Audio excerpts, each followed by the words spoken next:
ಬೆಡ್ತಿ ಅಘನಾಶಿನಿ ನದಿ ತಿರುವು ಯೋಜನೆ ಬೇಡ ಅಂತ ಉತ್ತರ ಕನ್ನಡ ಜಿಲ್ಲೆಯಲ್ಲಿ ಹೋರಾಟ ನಡೀತಾ ಇದ್ದರೆ ಅತ್ತ ಹಾವೇರಿ ಜಿಲ್ಲೆಯಲ್ಲಿ ಯೋಜನೆ ಬೇಕು ಅಂತಲೂ ಸಹಿತ ಅಲ್ಲಿ ಒತ್ತಾಯ ಮಾಡಲಾಗ್ತಾ ಇದೆ. ಈ ವಿಚಾರವಾಗಿ ಮಾತನಾಡಲಿಕ್ಕೆ ಈಗಾಗಲೇ ಸ್ವರ್ಣವಲ್ಲಿ ಸ್ವಾಮೀಜಿಯವರು ನಮ್ಮ ಜೊತೆಗಿದ್ದಾರೆ, ಮಾತಾಡ್ಸೋಣ.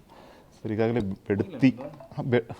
ಬೆಡ್ತಿ ವರ್ಧಾ ನದಿ ವಿಚಾರವಾಗಿ ನದಿ ಯೋಜನೆ ಬೇಡ ಅಂತಲೂ ಸಹಿತ ಈಗ ಉತ್ತರ ಕನ್ನಡ ಜಿಲ್ಲೆಯಲ್ಲಿ ಹೋರಾಟ ನಡೀತಾ ಇದೆ. ಹೋರಾಟದ ನೇತೃತ್ವವನ್ನು ನೀವು ವಹಿಸಿಕೊಂಡಿದ್ದೀರ.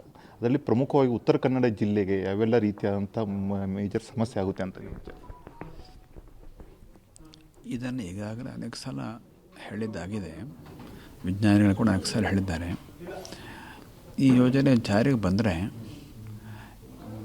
ನದಿಯ ನೀರಿನ ಹರಿವು ಕಡಿಮೆ ಆಗುತ್ತೆ, ಸಹಜವಾದ ಹರಿವು ಕಡಿಮೆ ಆಗುತ್ತೆ.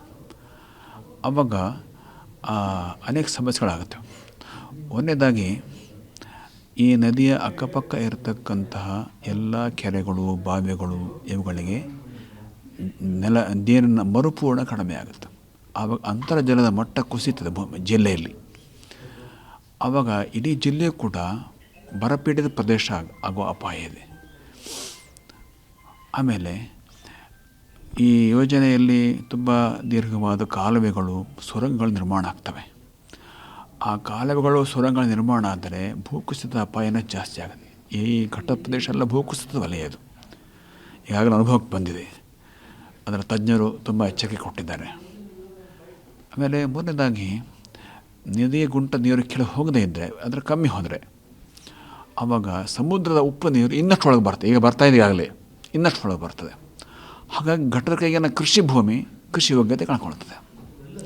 ಭಾಳ ಮುಖ್ಯವಾದ ಹೆಚ್ಚಿನ ಸಮಸ್ಯೆ ಆಗಿ ಮೀನುಗಾರಿಕೆ ಮೇಗಳು ಹುಟ್ಟಬೇಕು ಅಂತಂದರೆ ಸಿಲ್ಟ್ ವಾಟರ್ ಕೆಳಗೆ ಹೋಗಬೇಕು.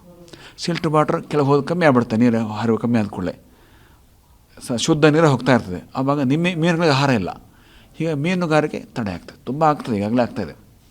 ಹೀಗಾಗಿ ಪರಿಸರದ ಮೇಲೆ ಹಾನಿ ಇದೆ, ಕೃಷಿಯ ಮೇಲೆ ಹಾನಿ ಇದೆ, ಆಮೇಲೆ ಮೀನುಗಾರಿಕೆ ಮೇಲೆ ಹಾನಿ ಇದೆ. ಹೀಗಾಗಿ ಈ ಯೋಜನೆಯನ್ನು ಅದು ವೈಜ್ಞಾನಿಕವಾಗಿ ತುಂಬ ಮಾರಕವಾಗಿದೆ. ಇದು ಬಹಳ ಮುಖ್ಯವಾಗಿ ನೋಡಿ, ಇಡೀ ದಕ್ಷಿಣ ಭಾರತಕ್ಕೆ ಒಂದು ನೀರು ಕೊಡ್ತಕ್ಕಂಥ ಸಾಮರ್ಥ್ಯ ಇದೆ ಈ ಪಶ್ಚಿಮ ಘಟ್ಟಗಳಿಗೆ. ಅದರ ನೀರನ್ನು ನಾವು ಅವೈಜ್ಞಾನಿಕವಾಗಿ ಬಳಕೆ ಮಾಡಿದ್ರೆ ಒಂದು ಶಾಶ್ವತವಾದ ವಿನಾಶ ಕಾಯ್ದಿದೆ ನಮಗೆ. ಹಾಗಾಗಿ ಅದನ್ನು ವೈಜ್ಞಾನಿಕ ಚಿಂತನೆ ಒಳಪಡಿಸ್ತಾ ಇರೋದೇ ನಮ್ಮ ಕಳಕಳಿ. ಸರ್, ಈಗ ಇಷ್ಟೆಲ್ಲ ಸಮಸ್ಯೆಗಳಿದ್ದರೂ ಸಹಿತ ಸರ್ಕಾರ ಯಾಕೆ ಈ ಯೋಜನೆ ತರಲೇಬೇಕು ಅಂತ ಹಠ ಹಿಡಿತೈತೆ? ಯಾಕಂದರೆ ಇದು ಇವತ್ತಿನ ಅದಲ್ಲ, 1990 ಆ ಪ್ರಶ್ನೆ ಹೊತ್ತು ಸರ್ಕಾರವೇ ಹೇಳಬೇಕು. ಅವ್ರು ಆಗ್ರಹ ಪಡೋದಕ್ಕೆ ಏನು ಕಾರಣ ಹೇಳಬೇಕು, ಕಾರಣ ನಮ್ಗೆ ಗೊತ್ತಿಲ್ಲ ಅದು. ಯಾಕಂದರೆ ಇದರಲ್ಲಿ ಪ್ರಮುಖವಾಗಿ ಹಾವೇರಿಯವರು ಯೋಜನೆ ಬೇಕು, ಯೋಜನೆಯಿಂದ ಉತ್ತರ ಕನ್ನಡ ಜಿಲ್ಲೆಗೆ ಏನು ಸಮಸ್ಯೆ ಆಗಲ್ಲ, ಬಟ್ ಅದರಿಂದ ಬಹಳಷ್ಟು ದೊಡ್ಡ ಮಟ್ಟದಲ್ಲಿ ನಮಗೆ ಹೆಲ್ಪ್ ಆಗುತ್ತೆ ಅಂತಲೂ ಸಹಿತ ಹೇಳ್ತಾ ಇದ್ದಾರೆ. ಅದು ಅವರಿಗೆ ಇಲ್ಲಿ ಆಗುವ ಅನಾಹುತಗಳ ಬಗ್ಗೆ ಅಷ್ಟು ಅರಿವು ಇದ್ದಂಗಿಲ್ಲ, ಹಾಗೆ ಹೇಳ್ತಾ ಇರ್ಬೋದು. ನೀರು ಬರ್ತದೆ, ಯಾರು ಬೇಡ ಹೇಳಿ, ಹಾಗೆ ಹೇಳ್ತಾರೆ. ಆದರೆ ವಸ್ತುನಿಷ್ಠ ಚಿಂತೆ ನಡೆಯಲಿ. ಸರ್, ಇವತ್ತು ನೀವು ಒಂದು ಸಮಾವೇಶನ ಮಾಡಿದ್ರಿ, ಸಮಾವೇಶದಲ್ಲಿ ಜನಪ್ರತಿನಿಧಿಗಳು ಮತ್ತು ಇದು ನಮ್ಮ ನೇತೃತ್ವ ಅಂತ ಹೇಳಬೇಡಿ, ನಾವು ನೇತೃತ್ವ ವಹಿಸೋಕ್ಕೆ ಬಂದಿದ್ದಲ್ಲ. ಸಹಜವಾಗಿ ನಮ್ಮ ಹತ್ರ ಬಂದಿದ್ದದು 40 ವರ್ಷದ ಹಿಂದೆ ನಮ್ಮ ಗುರುಗಳೇ ಆ ಕಾಲದಲ್ಲಿ ಇದ್ದ ಸಮಸ್ಯೆಗೆ ಆಗಿನ ಶಿಷ್ಯರಿಗೆ ಆದೇಶ ಮಾಡೋದು, ಪ್ರಯತ್ನ ಮಾಡ್ರಪ್ಪ ಅಂಥೇಳಿ.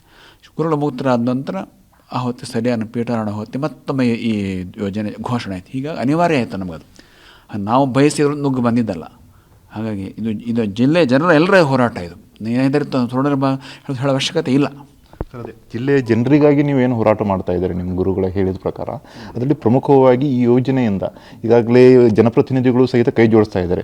ಮುಂದೆ ಯಾವ ರೀತಿಯಾದಂಥ ಹೋರಾಟ ಇರುತ್ತೆ? ಒಂದು ವೇಳೆ ಜನಪ್ರತಿನಿಧಿಗಳು ಇವತ್ತೊಂದು ಕಡೆ ಹೇಳ್ತಾ ಇದ್ದಾರೆ, ಇನ್ನೊಂದು ಕಡೆ ಹೇಳ್ತಾ ಇದ್ದಾರೆ, ಈ ವಿಚಾರವಾಗಿ ನೋಡ್ಬೇಕು ಯಾವ ಥರ ಮಾಡಬೇಕು ಅಂತೇಳಿ.